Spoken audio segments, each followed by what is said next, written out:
गाजीपुर के लोगन के अमान प्रणाम। मैं माता कामाख्या और महावर धाम को प्रणाम करता हूं। बनारस वालों के लिए तो गाजीपुर आना ऐसा ही है जैसे बगल के मोहल्ले में आ गए। बनारस वाले अगर गाजीपुर आए जाना और केहू फोन करे तो कहना, अरे यही करने में हरी बदवा। इसलिए मैं भी गाजीपुर प्रचार करने नहीं आया हूं, अपनी माताओं बहनों का और आप सबका आशीर्वाद लेने आया हूं। और ये जनसमूह, ये जोश पूरे यूपी के साथ और गाजीपुर जरा ताकत से कह रहा है, फिर एक बार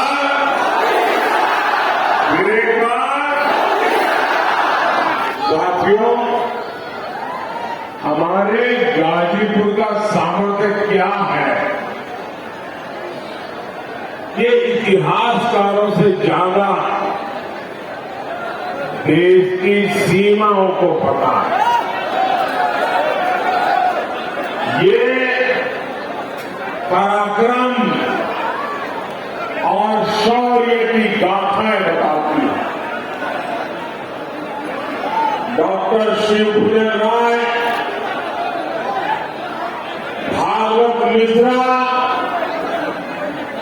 और मेजर सिंह जैसे सेनानी, वीर अब्दुल हमीद, राम उदय पांडे और ब्रिगेडियर उस्मान जैसे वीर गाजीपुर की परंपरा और गाजीपुर का गहमर गांव, ये नाम ही काफी है। हर घर से जांबाज निकलते हो, ये गौरव गाजीपुर के अलावा और किसे मिला होगा क्या? पूरा देश इस मिट्टी का ऋणी है। भाई और बहनों, मुझे आपके बीच कई बार आने का अवसर मिला।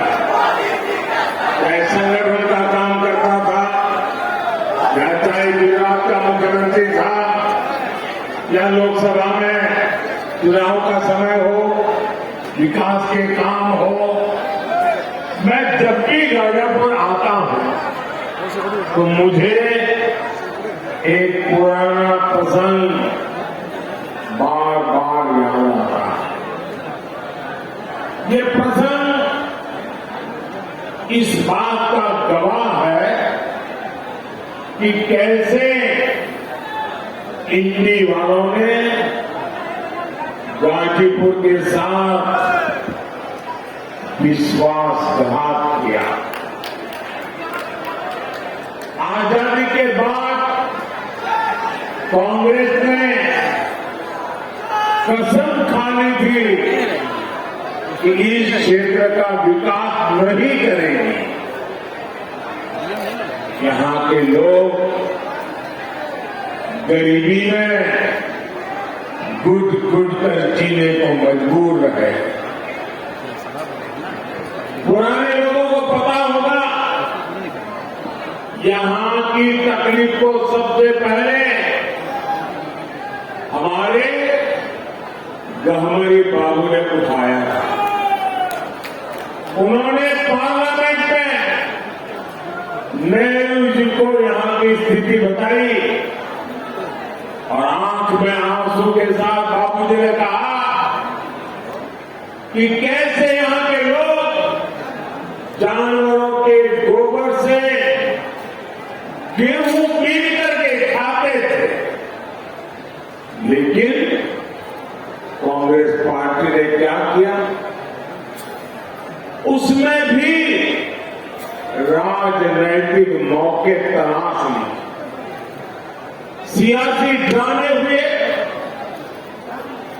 लोगों की आंख में धूल झोंकने के लिए पटेल आयोग बना, रिपोर्ट आई, फिर फाइल धूल भागने के लिए छोड़ दी गई।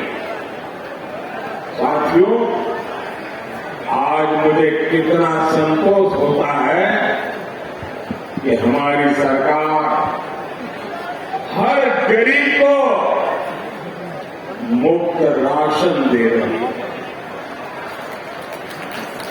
कोरोना के इतने बड़े संकट में भी सरकार ने गरीब को भूखे नहीं सोने, गरीब के घर का चूल्हा बुझने नहीं दिया। मुफ्त राशन की योजना पर आज मोदी लाखों करोड़ रुपए खर्च कर रहा है। किसके लिए? ताकि आज भी किसी गरीब को वो परेशानी ना उठानी पड़े जो उसने कांग्रेस सपा के राज में उठाई है। साथियों, इंडी गठबंधन वालों को कभी भी आपकी परवाह नहीं होगी। आप याद करिए, कांग्रेस कैसे सरकारें चलाती थी। ताड़ी घाट पुल का शिलान्यास हमारी बाबू ने करवाया। उसके बाद 6 दशक तक ये काम लटका रहा। इंडी पार्टियों की कितनी सरकारें आई, सरकारें आई और चली गई, लेकिन पुल नहीं बना। पुल तब बना जब आपने मोदी को आपकी सेवा का अवसर दिया।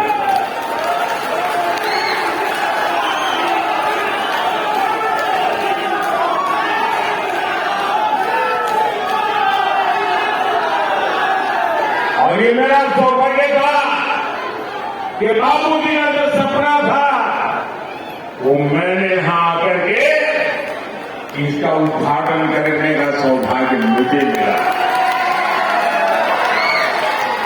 साथियों, काम लटकाने और हक मांगने में तो कांग्रेस को महारत हासिल है।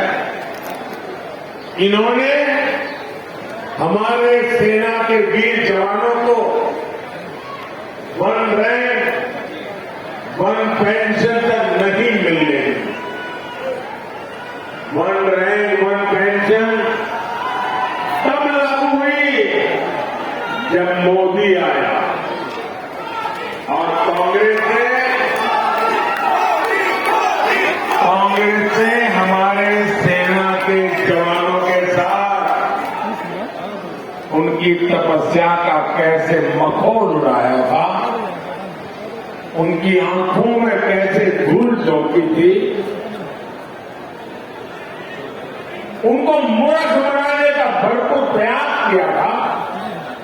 जब 2013 में भारतीय जनता पार्टी ने मुझे प्रधानमंत्री पद के उम्मीदवार के रूप में घोषित किया, उसके बाद मेरी पहली रैली हरियाणा के रेवाड़ी में एक्स सर्विसमैन की हुई और वहां मैंने कहा था कि मैं 1 रैंक 1 पेंशन लागू करूंगा। कांग्रेस वाले घबरा गए, ये मोदी ने घोषणा कर दिया, करे क्या? तो उन्होंने आंगन फांगन में हर एक की आंख में धूल जा करके बजट में 500 करोड़ रुपए लिख डाल दिया और लिख लिया वो आरोपी करेंगे। और फिर देश भर में एक्स सर्विसमैन के सम्मेलन किए। शाहजहां ने वहां जाकर के नाच रहे थे कि वो आरोपी, वो आरोपी, वो आरोपी। जब आपने मुझे प्रधानमंत्री के रूप में सेवा करने का अवसर दिया और मैंने पहले ही काम खोला, मैंने लाओ भाई क्या हुआ, मैं चौंक गया। 21वीं सदी में आज कम्युनिकेशन का इतना बड़ा जमाना, पढ़े लिखे नौजवान, इन्होंने कैसे सेना के साथ गद्दारी की। उन्होंने 500 करोड़ रुपया लिख करके one rank one pension tokenism किया। मैंने कहा नहीं, मैं तो वन रैंक वन पेंशन लागू करना चाहता। भाइयों बहनों, आप जान करके हैरान हो जाएंगे। वन रैंक वन पेंशन लागू करने में, ओआरओपी लागू करने में अब तक 1.25 लाख करोड़ रुपया पूर्व सैनिकों को खाते में जमा करा दिए गए। अब कोई मुझे बताए भाई, 1.25 लाख करोड़ की जरूरत, उसके सामने 500 करोड़ का ड्रामा, ये धोखा है नहीं है? ये धोखा है नहीं है? ये बेईमानी है नहीं है? ये पूर्व सैनिकों का अपमान है नहीं है? साथियों, गाजीपुर हो,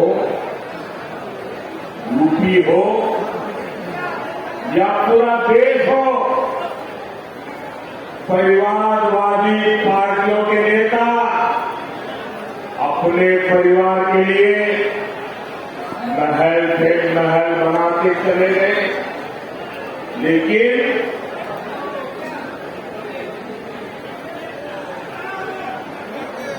गांव, गरीब, किसान, मजदूर, दलित, वंचित, वो जीवन की छोटी छोटी जरूरतों के लिए जूझते हैं।